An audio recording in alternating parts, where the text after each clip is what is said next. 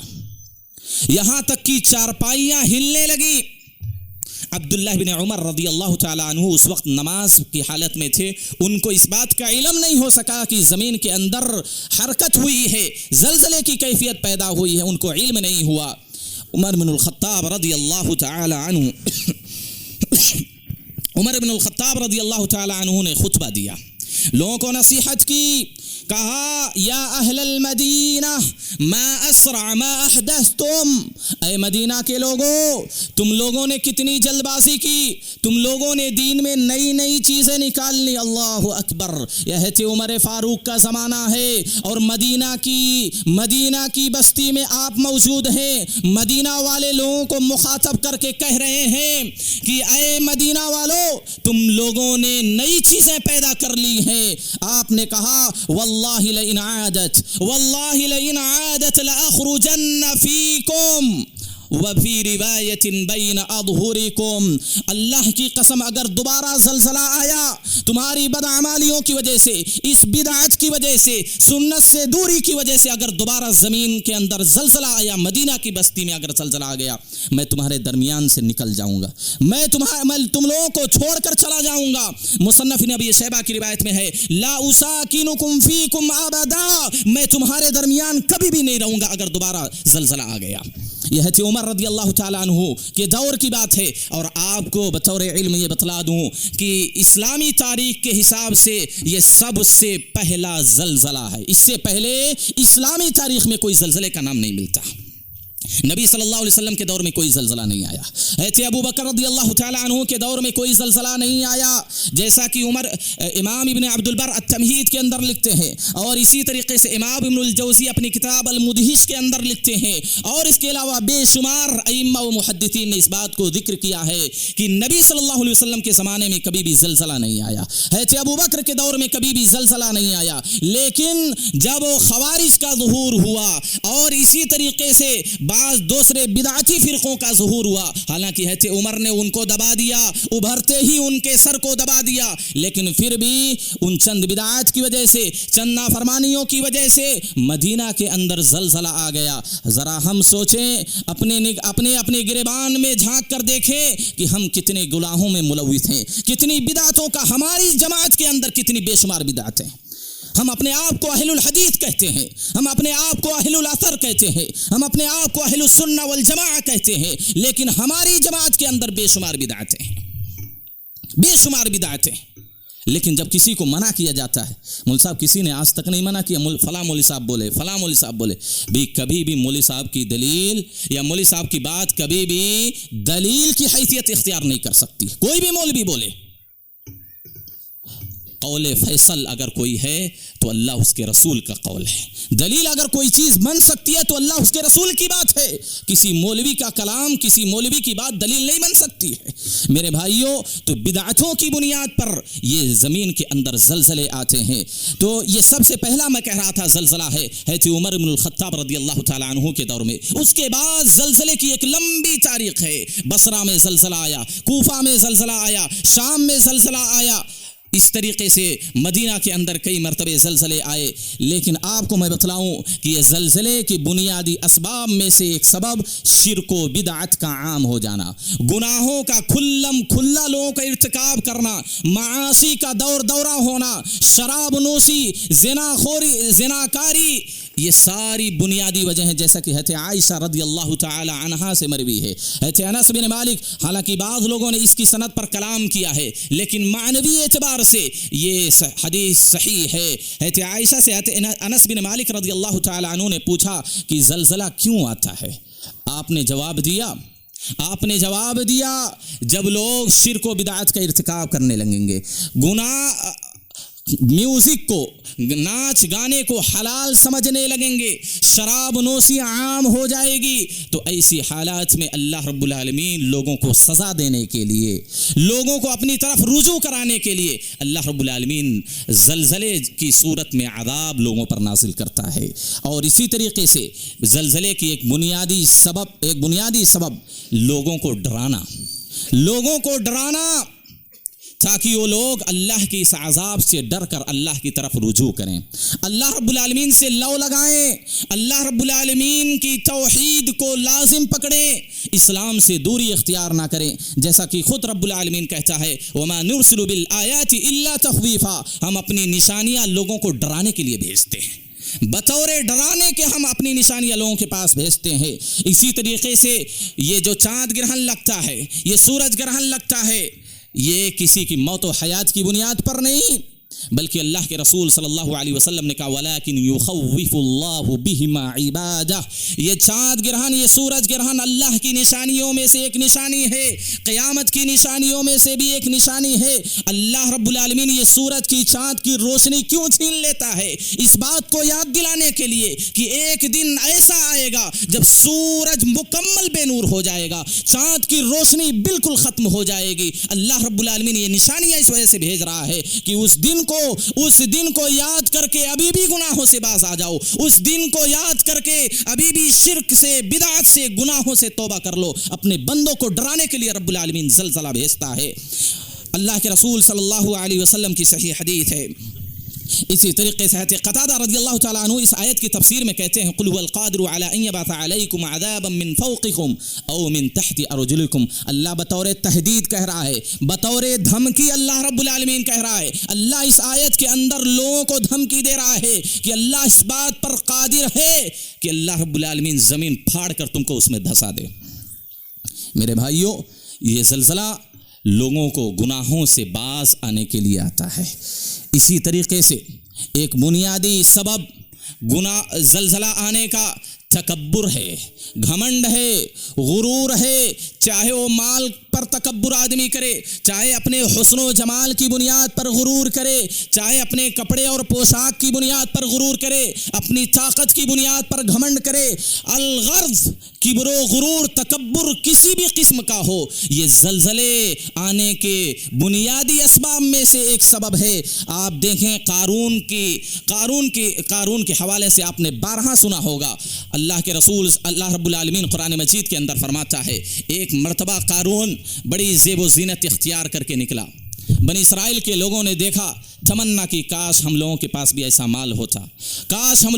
لوگ بھی اتنے مالدار ہوتے۔ اللہ رب العالمین نے اسی سیاق میں ذکر کیا ہے کہ یہ تکبرانہ چال چل رہا تھا، یہ اپنی زیب و زینت میں تعلی اختیار کر رہا تھا، فخسفنا به وبدار الارض، تو اس کے تکبر کی وجہ سے، اس کے گھمنڈ کی وجہ سے اللہ رب العالمین نے اس کو اس کی جائیداد اور مال سمیت اس کو زمین کے اندر دھسا دیا۔ اسی طریقے کے ایک اور واقعہ ملتا ہے، اللہ کے رسول صلی اللہ علیہ وسلم کی صحیح حدیث ہے، راوی حدیث ابو ہریرہ ہے، فرماتے ہیں بینما رجل یمشی فی حلۃ تعجبہ نفسہ مرجل رأسہ، ایک مرتبہ ایک آدمی خوب اچھی پوشاک میں، ایک اچھے جوڑے میں چل رہا تھا اور بالوں میں کنگھی کیے ہوئے تھا، یختال فی مشیتی، وہ اکڑ کر چل رہا تھا، تکبرانہ چال چل رہا تھا۔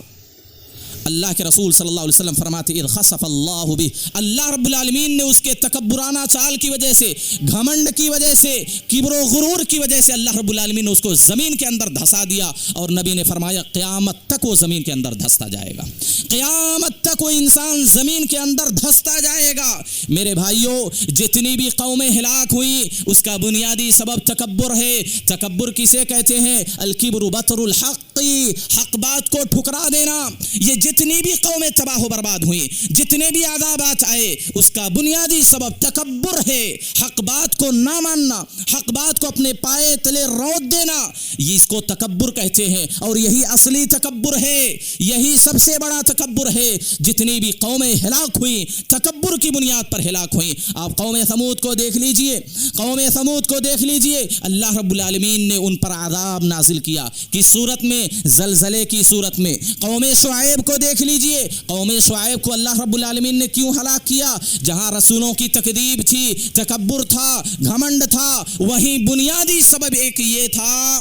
ناپ تول میں کمی، لینے کے وقت پورا لینا، دینے کے وقت کم دینا، ڈنڈی مار دینا، 100 گرام 50 گرام کیا ہے